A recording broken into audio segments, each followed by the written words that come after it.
We are live with a martini of sorts. It's called the April Rain, and since tomorrow we start April and we have seen a lot of rain, I thought this would be a great drink. And I really want something that isn't packed full of sugar, which no real martini ever would be. But it's also like crystal clear. It looks beautiful, like a regular martini should look. It shouldn't have any ice shards in it. It should just be crystal clear like rain.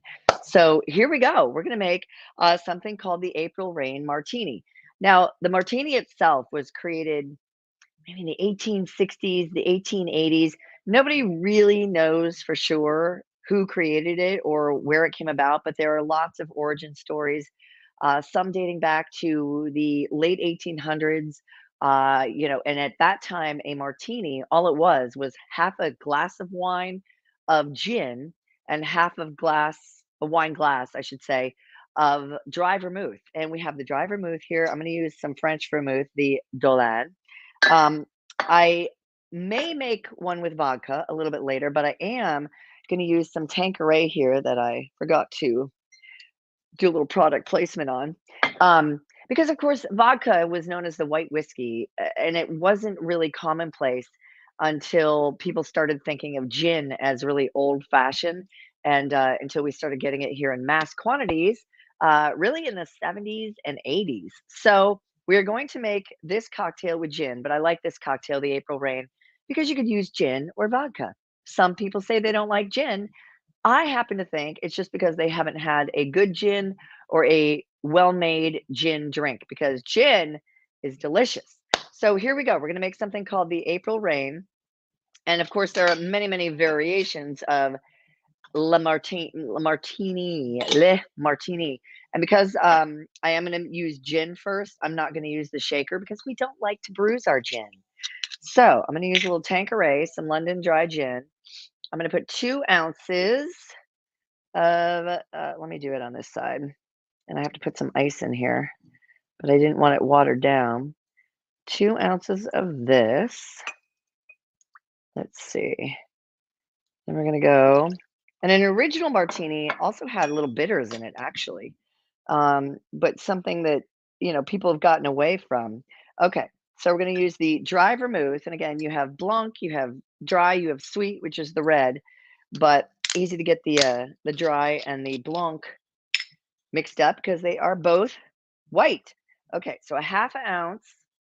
Let me find. Okay, this is 1 ounce on the small side, and so half of that is half an ounce of my dry vermouth, and then lime juice.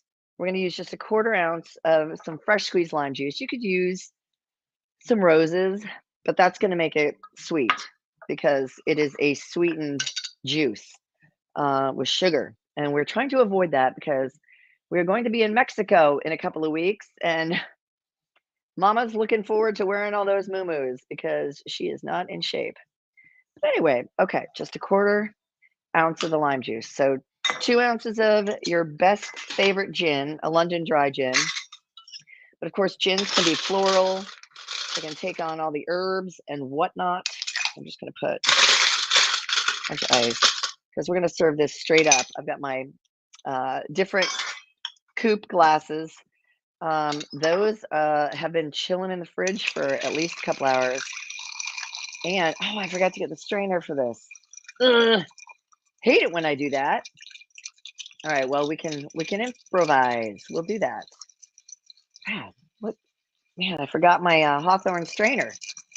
Okay, good 15, 20 seconds or whatever, because we don't want to water it down too much. Okay, let's see how this works. And first of all, let me pour out the ice. Okay, nice chilled glass. Love that. I love that for me. Okay. Okay. Oh, yeah. I mean, with the citrus, obviously, there is citrus in there. So it's not pure and clear, I guess, like the original recipe said. Ooh, we can't have that. We can't have ice cubes in our straight up cocktail. What kind of bartender would I be if I served it like that? Okay. And then we're just going to put a little garnish here. We're just going to do a little twist. I think I stole this from my parents' house. I don't remember. And this would work a lot better if I hadn't just taken these out of the fridge like I tell you not to. Room temperature is the only way to go when you're talking about making a twist because it needs like the oils and the warmth of your hand to. Ugh. Ay, ay, ay. I tended to like I did like the vodka martini that I made when I tried a martini for the first time. Okay, that looks pathetic. But here we go. We'll make it pretty around our finger here for that sounded weird. For just a minute. Let it heat up. But yeah, lots of riffs on the martini. Did you know that James Bond, like in the first 4 books, never mind the first several movies, never says like he wants a martini, shaken not stirred or whatever, or maybe he eventually does, but it's a I mean, you wouldn't shake a gin martini. So it was a vodka martini, which he never specified, but we just know. And it wasn't in the books until like the 4th book. I think it was Sean Connery was the first one to order it. And what? Let's see. You're not on Facebook? I'm not on Facebook. Hi, happy Friday. Not sure what you mean by that page, but nonetheless, we're going to try this little April Rain cocktail, whether or not we want to admit it's a martini. Oh, that looks cute. See, you just use the oils of your hand a little bit. Give yourself a nice little curl on that twist. And let's try this, shall we? Mm-mm-mm.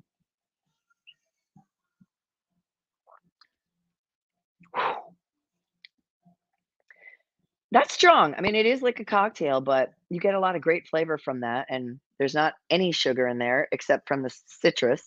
Um, Speaking of which, it is good though. I do like that. It's not if you don't feel like something overly sweet, that's great. I love it. Maybe not as much as the gin Ricky, which has soda water in it. Um, I'm sorry. Would you look at the size of this lemon with your average size lime? I mean, look at my lemons. People, this is the great thing about living in California. I can't even say really a neighbor. I saw a house with a little sign that said free and a huge box of free lemons. So I pulled over yesterday and just grabbed 2 because I didn't want to be greedy, but I did grab the biggest ones because, it was so fun. It was so fun. You don't see me on Facebook? Hmm. I don't know why. I don't know why. I hope you do figure it out. Appreciate you guys watching. Again, if you want to make this April Rain cocktail refreshing, clean, we like that. All you need is 2 ounces of gin or vodka if you want to try it with that. A half ounce of Blanc vermouth. Okay, that is fortified wine essentially. And then you want to add just a quarter of a ounce of fresh squeezed lime juice. Or if you do want a little sweeter, you can use the roses syrup. Um, Now, if we want to talk about variations, let me tell you something.